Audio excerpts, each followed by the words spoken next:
생존 우선순위 서바이벌 프라이어리티 2025년 6월 4일 파트 2를 진행하도록 하겠습니다. 편집 내용입니다. 중앙선관위 유튜브 홍보에 따라 결과 확인 다운로드 실패로 나옴. 통계 분석 대통령이 되려면 서울 경기에서 이겨야 한다. 백악관 한국대선 관련해 중국 언급 이례적 비판. 총리 김민석, 국정원장 이종석 지명, 비서실장의 강훈식. 이 대통령 취임사 진보 보수 없다. 실용적 시장주의 정부 될 것. 홈플러스 노조 36개점 폐점된 33만 명 실업 우려. 이렇게 편집을 했습니다. 중앙선관위 유튜브 홍보에 따라 결과 확인을 제가 해보려고 또 나름대로 통계를 좀 해볼까 했는데 다운로드 실패로 나와가지고 그냥 캡처를 했습니다. 선관위 홈페이지에 PDF 다운이 있고 엑셀 다운이 있는데 두 가지 다 안 되는 거로 돼 있더라고요. 제 컴퓨터가 잘못됐는지 그건 잘 모르겠습니다. PDF, 엑셀 모두 다운로드 실패로 나타났고요. 어쨌든 서울 경기 시민들의 표가 저는 당락을 결정했다고 분석합니다. 서울 경기가 스윙 스테이트도 아니고 대한민국의 절반 이상이 살고 있는 지역입니다. 요 글씨가 작아서 요거를 확대해 가지고 다음 장에 대도시만 조금 5개 광역시를 좀 해봤는데요. 전체적으로는 그 이재명 후보가 49.42%, 41.15%, 김문수 씨가 요거는 이제 뉴스에 나온 거고, 서울특별시가 이재명 씨가 47.13%, 김문수 씨가 41.5%, 서울에서 졌죠. 부산은 뭐 51.39%로 그 김문수 씨가 높고, 대구광역시도 역시 그 높고요. 인천이 보면은 인천도 예상했는데 인천이 51.67%로 이재명 후보가 높고, 인천은 서울보다도 더 그 김문수 씨가 38.44%로 매우 낮게 되어 있습니다. 경기도 지사까지 했던 분인데 이렇게 차이가 나는군요. 광주는 뭐 그 편향이 너무 심하고요. 편중이 84.77%나 됩니다. 대전이 그래도 대전도 그 이재명 씨가 48.5%로 이렇게 돼 있습니다. 그러니까 인구수로 보더라도 서울이 그 310만 명이고 그 이재명 씨 찬성표가, 그 다음에 인천광역시가 이 100만이 넘으니까 두 개 합치면 400만이고, 국민의힘은 서울이 270만 표, 그 다음에 그 인천이 77만 6천 표니까 한 350만 표, 그러니까 410만 표인데 350만 표, 이런 차이가 나는 거죠. 그러니까 향후 대통령이 되려고 그러면은 서울 경기에서 이겨야 된다는 제 개인적인 거가 생각이 되고요. 서울 경기에서 이기려면 보통 사람들, 시민들의 소득 수준이 중산층이 많아져야 한다는 것을 일깨워주는 거 아닌가 하는 생각을 해봅니다.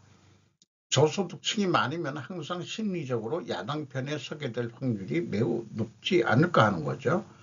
역설적으로도 정권을 잡으려면 대도시민들의 소득 양극화를 의도적으로 추구하면 심리적으로 정권을 뒤집어 보자, 이런 심리도 있는 거 아니냐, 이런 양쪽의 생각을 좀 해볼 수 있겠습니다. 그럼에도 항상 서울에 강남 좌파, 캐비어 좌파는 존재하겠죠. 백악관 한국대선 관련해 중국 언급 이례적 비판, 권준기 기자가 YTN에서 보도를 했습니다. 히트 누구엔 국방부 대변인은 이재명 대통령 당선에 대한 입장을 묻는 서면 질의에 대한민국 방어와 한미동맹에 대한 미국의 약속은 철동같이 유지된다고 짧게 답변을 보내왔다. 외신들은 이재명 대통령이 펼 외교와 대북 정책에 대해서도 관심을 보이고 있다. 월스트리트 저널은 이 대통령이 중국과 미국 간 균형 외교를 원한다며 트럼프 대통령의 중국 견제 정책을 복잡하게 만들 가능성이 있다고 분석했다. 워싱턴 포스트도 이 대통령이 외교 정책을 재편하려는 진보 성향이라며 중국 문제를 놓고 트럼프 행정부와 갈등을 빚을 수 있다고 내다봤다. AP통신은 이 대통령이 실용 외교를 강조하며 한미일 협력을 약속했다며 북한과의 관계 개선을 위한 급진적 조치를 취할 가능성이 작다고 전망했다. 중국의 민주주의 국가 개입에 반대한다고 밝혔습니다. 미국이 중국의 개입 반대 부분이 눈에 띄는 대목이라고 합니다. 회신 내용에 백악관의 공식 성명도 곧 나올 것으로 보여 중국에 대한 경계 입장이 포함될지 주목됩니다. 이렇게 YTN에서 보도를 했네요. 총리 김민석 씨가 이 사람이죠. 국정원장 이종석, 여기에 사진이 누군지, 이 사람이죠. 이종석 씨, 위성락 씨, 이렇게 되어 있습니다. 비서실장의 강은식, 젊은 사람이 비서실장에 내정이 됐고요. 그 다음에 그 경호처장이 황인권 전 육군대장 출신, 그 다음에 대변인이 국회의원 강유정 씨가 대변인이 됐습니다. 그리고 위성락 안보실장만 제가 발췌를 했는데 주미대사관 정무공사, 외교부 한반도 평화교섭본부장, 주 러시아 대사를 지낸 인사로 이재명 대통령의 외교안보 공약 설계자다. 이 대통령은 외교 안보 분야의 풍부한 정책 경험과 전문성을 바탕으로 실용 외교, 첨단 국방, 평화와 번영의 한반도라는 국정 목표를 달성하는 데 중요한 역할을 해주실 것이라고 소개를 이재명 대통령이 했습니다. 앞으로도 새 정부의 인사는 능력을 본위로 해서 국민 통합에 중점을 두고 이루어질 것이라고 그렇게 또 발표를 했습니다. 우리가 동서로 갈라진 거죠. 전에 총선 때도 그렇지만은 삼국시대에 백제와 신라가 갈라져 있는 것과 같은 형국인 것 같습니다. 이 대통령 취임사 진보 보수 없다, 실용적 시장주의 정부될 것. 김태준 기자가 조선일보에서 6월 4일 오후 2시 46분에 보도했습니다. 박정희, 김대중 정책 모두 필요, 개인도 국가도 성장해야 나눠, 통제 아닌 지원하는 정부 될 것, 불황과 일전, 비상경제 대응 TF 바로 가동. 이재명 대통령이 취임사에서 이재명 정부는 실용적 시장주의 정부가 되겠다며 민생 회복과 경제 살리기부터 시작하겠다고 했다. 오늘의 국민의 문제, 대한민국의 문제만 있을 뿐이다. 창의적이고 능동적인 기업 활동을 보장하기 위해 규제는 네거티브 중심으로 변경하겠다. 외교 안보에 관련해서는 굳건한 한미동맹을 토대로 한미일 협력을 다지고 주변국 관계도 국익과 실용의 관점에서 접근하겠다며 외교의 지평을 넓히고 국제성 위상을 높여 대한민국 경제 영토를 확장해 나가겠다고 전했다. 이런 얘기는 누가 대통령이 되더라도 다 이런 얘기는 했던 것 같이 느껴지네요. 실용적 시장주의, 말은 좋은데 자꾸 친중으로 저는 읽힙니다. 제가 편향된 사고를 가지고 있는 걸까요? 앞으로의 외교정책, 경제정책이 주목됩니다. 그리고 국민이 주인인 나라는 또 언급을 했는데 현충원에 가서 헌법에 나와 있는 것 아니냐. 립서비스는 누구나 하는 말인데 헌법에 국가의 권력은 국민으로부터 나온다는 게 국가의 주인이라는 뜻이죠. 국가의 주인이라는 표현이 헌법에 있는지는 모르겠어요. 기억이 없습니다만은 어쨌든 기억하는 것은 국가의 권력은 국민으로부터 나온다는 게 국민이 주인이라는 뜻이죠. 주인 대접을 우리가 얼마나 받았는지는 잘 모르겠습니다만 한동훈 국민의힘 전 대표도 국민이 먼저다라는 캐치프레이즈로 경선에 나왔었죠. 그래서 네거티브 규제를 하겠다고 그래서 캐필로트한테 물어봤습니다. 구체적으로 어떤 거를 네거티브 규제라고 하느냐 이렇게 물어봤는데 제가 그냥 그동안에는 챗 GPT로 가끔 질문을 했는데 오늘 챗 GPT가 지가 스스로 한글이 아니고 영어로 뜨더라고요. 왜 그런지 모르겠어요.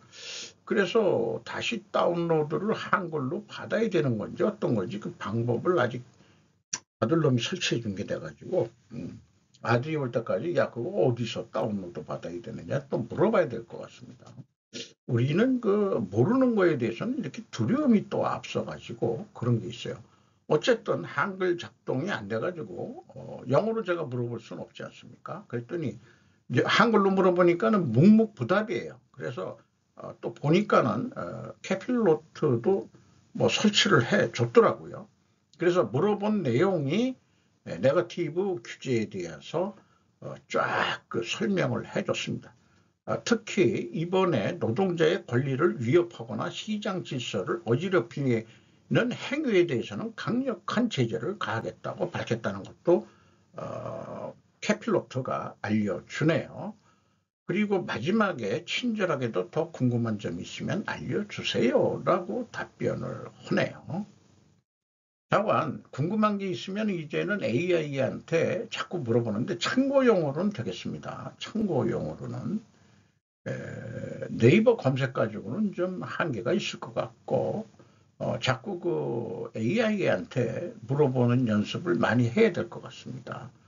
객관적인 시각을 위해서라도 그렇고요. 그래서 이런 뉴스를 보면서 제 느낌을 정리해 보는 것은 보수와 진보의 경쟁도 아니었다. 이재명 대통령이 얘기했듯이 보수 진보 없다. 오직 시장주의만 있다. 이렇게 얘기했는데 친중과 반중의 경쟁이었다라고 저는 정의를 내리고 싶습니다. 친중 남한이 된다면은 상대적으로 반중 북한이 저는 예상이 된다고 할 수 있겠습니다. 어쩌면 한국을 패싱하고 미국이 북한하고의 대화를 시도할지도 모른다는 생각이 들어가네요. 어쨌든 현재로서 선거를 보면은 우리나라의 친중파가 동서에 많이 깔려 있는 것 같고 친미 친일파, 친미파라고 해도 친미면은 친일해서 한미일 동맹을 얘기할 때 그래서 이게 숫자적으로 좀 작은 게 아니냐 이런 생각이고요. 물론 여기도 아니고 자주파가 있을 수 있습니다. 자주파는 고 박정희 대통령이 자주 국방을 얘기했던 자주파에 해당한다고 하겠죠. 또는 이 보수 진보로 나눈다면 중도파가 가운데 있다. 그래서 보통은 충청도가 캐스팅 보트라고 얘기를 했었는데 이번엔 그런 것도 아닌 것 같고요. 어쨌든 수구주의자들은 자주파일 경우가 많겠습니다. 이제 보수는 자주파라고 얘기를 해야 될 것 같습니다. 보수는 소수일지 모르지만은 그리고 또한 지금 균형 외교하고 국익을 위해서 하겠다고 그랬는데 이게 저는 아무리 생각해도 양다리론 같다 이거예요. 힘이 있었을 때는 가능한 것이다. 우리가 힘이 상대적으로 중국이나 미국보다 약하면서 우리가 균형을 주도할 수 있느냐? 아니라고 전문가가 얘기를 하죠. 내치에서도 상권 분립의 균형이 깨지면 견제 및 갈등 통합은 어렵습니다. 하물며 국방과 외교는 말할 것도 없습니다. 자주파는 중국이나 미국도 견제할 것입니다. 자주파가 국내에서 활동을 한다면은 극우라고 볼 수 있겠죠. 미국은 한국을 패싱하고 북한과 관계를 맺을지도 모른다. 지금 요 상권 분립을 제가 그림을 다시 바꿨습니다. 민주당 대통령이 됐기 때문에 국회하고 이제 짝짝꿍이 더 될 것이고요. 트럼프 2.0의 그 미국과 같이 그 국회와 행정부를 다 장악했습니다. 상대적으로 이제 법원이 좀 쪼그라들었다고 좀 작게 그림을 그렸습니다. 상권 분립에서 세 개가 겹치는 곳이 자정장치. 자정장치는 세 개가 상대적 크기가 비슷해야 가능한데 한국은 이 자정장치가 지금 무너졌더라고 저는 해석을 합니다. 요 밑에 내용, 요 끝에 있는 거를 중간에 가져왔어요. 거의 중간이라기보다도 거의 끝이지만은 앞에 이재명 대통령이 얘기한 거를 정리를 하다 보니까 이렇게 한번 제가 정리를 해보게 되네요. 홈플러스 노조 36개점 폐점된 33만 명 실업 우려. 최의정 기자가 조선비지에서 6월 4일 11시 12분에 보도를 했습니다. 앞서 그 부당한 그 노조가 아니고 노동자를 처우를 한다면은 그건 철저히 막겠다고 이재명 대통령이 언급을 했는데 마트산업 노동조합 홈플러스 지부가 4일 이재명 대통령에게 공개 편지를 보내 새 정부가 기업회생 절차를 밟고 있는 홈플러스의 대규모 폐점을 막아줄 것을 호소했답니다. 노조는 사측이 126개 매장 중 36개 폐점을 추진 중이라며 학계는 직접 고용 노동자의 주변 3km이내 상권의 매출 감소로 실업자가 최대 33만 명에 달할 수 있어 이에 따른 사회경제적 손실도 약 10조 원 발생할 수 있다고 예측한다고 밝혔습니다. 노조는 대주주인 MBK 파트너스의 방식대로 회생이 진행되면 국민연금이 투자한 약 9천억 원의 국민 노후자금도 막대한 손실이 예상된다며 국민의 생존권과 민생경제 보호를 최우선적으로 해 단호히 대응해달라고 촉구했답니다. 대통령 되자마자 그 홈플러스 노조가 호소 편지문을 보낸 거네요. 이것은 울산 남구에 있는 직원들이 그 플랜카드를 세워놓고 시위를 하는 장면인데 남구 지점을 좀 없애려는 모양이죠. 홈플러스가. 홈플러스는 건물주와 임대료 협상 과정에서 지난달 27개 점포의 계약 해지를 통보했고 회생 개시 전에 동대문점 등 9개 점포 폐점을 결정했었다라고 소개를 하고 있습니다. 홈플러스는 제가 상장 기업은 아니지만은 또 그래서 궁금해가지고 스루풋 회계로 분석해서 별도 방송에서 소개를 해드리도록 하겠습니다. 영어는 항상 템플릿으로 제가 트럼프 2.0의 집중 개선 5단계로 해석한 내용이고요. 나머지 내용들은 그냥 참고해 주시는